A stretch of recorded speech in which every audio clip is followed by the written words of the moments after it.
Welcome back, everyone. My name is Patrick. You're watching the Oilers Rundown. Well, Tristan Jarry was the big subject matter in Oil Country yesterday. Goalie talk pretty much all day long. It continued on to Oilers Now with Oilers insider Bob Stauffer. He was speaking with Elliot Friedman last night. Oilers Access had this summation from Friedman's appearance on Oilers Now. Edmonton can't trade for Jordan Binnington without his permission, even if St. Louis wanted him to. Do not expect Pete DeBoer to end up with the Edmonton Oilers. I don't see a coaching change happening for the Edmonton Oilers at this time. I think if they do make changes, it will be on the trade route. And Pittsburgh is definitely a team to watch for goalies being moved. And, well, we've been talking about Tristan Jarry, so that's definitely a possibility that's out there in the ether here. Some other goalies we've talked about as well. Of course, Jordan Binnington came up in the rumor mill before Tristan Jarry. Elvis Merzlikins with the Columbus Blue Jackets, Sebastian Cossa with the Detroit Red Wings, Michael DiPietro with the Boston Bruins, Ukko-Pekka Luukkonen with Buffalo. There's a lot of options out there for the Edmonton Oilers, as we've talked about previously, so we'll see what happens here and what rumors eventually start heating up, but I think there will be a goalie change here in Edmonton sooner, probably, rather than later, unless Stuart Skinner or Calvin Pickard can go on an incredible tear here. But I think that 8-3 loss really did cement things for a lot of people. So, like I said, we'll see what happens. No guarantee that anything imminently does come, but the talk is clearly picking up here in Oil Country, definitely in the goalie department. And the rest of our topics come from practice today at Rogers Place. TSN's Ryan Rishaug reporting that it was a really unfortunate turn for Kasperi Kapanen, who appeared to have hurt himself pretty badly in the last drill of practice, no less. Clearly a very frustrating situation there for Cap.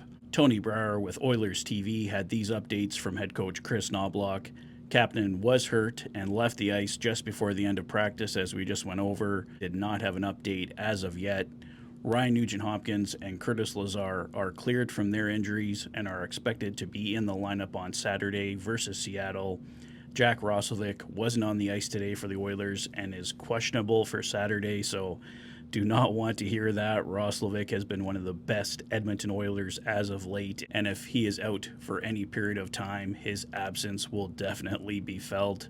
Jake Wallman skated earlier this morning, but still remains day-to-day here for the Edmonton Oilers, so I'm guessing that means he's probably unlikely for Saturday, but we'll see what happens. And lastly, here's the lines and pairings from today's practice. It was a top line of Savoy, McDavid, and Hyman, a second line of Podkolzin, Draisaitl, and Kapanen, but as I was mentioning, don't expect Kapanen in the lineup against Seattle on Saturday.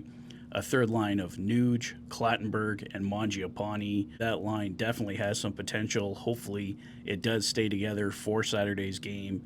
And a fourth line of Trent Frederick, Adam Henrique, and Curtis Lazar. David Tomashik was the odd man out, and Matthias Janmark also wasn't on the ice for the Oilers today. I didn't hear an update on him. I'm guessing it was just a maintenance day because nothing was mentioned as far as I could see. On the blue line, Ekholm and Bouchard, Nurse and Regula, Kulak and Emberson, and Stuart Skinner is your expected starter against Seattle on Saturday. So that's all the latest there, guys. Jack Roslovic potentially out. Matthias Janmark, like I said, I think it's a maintenance day for him, but we'll see if anything else develops there. And Kasperi Kapanen, who is all set to return, looks like he will be out a while longer. So frustrating times here in Oil Country. They just continue, and we'll see if anything comes trade-wise here over the next couple days.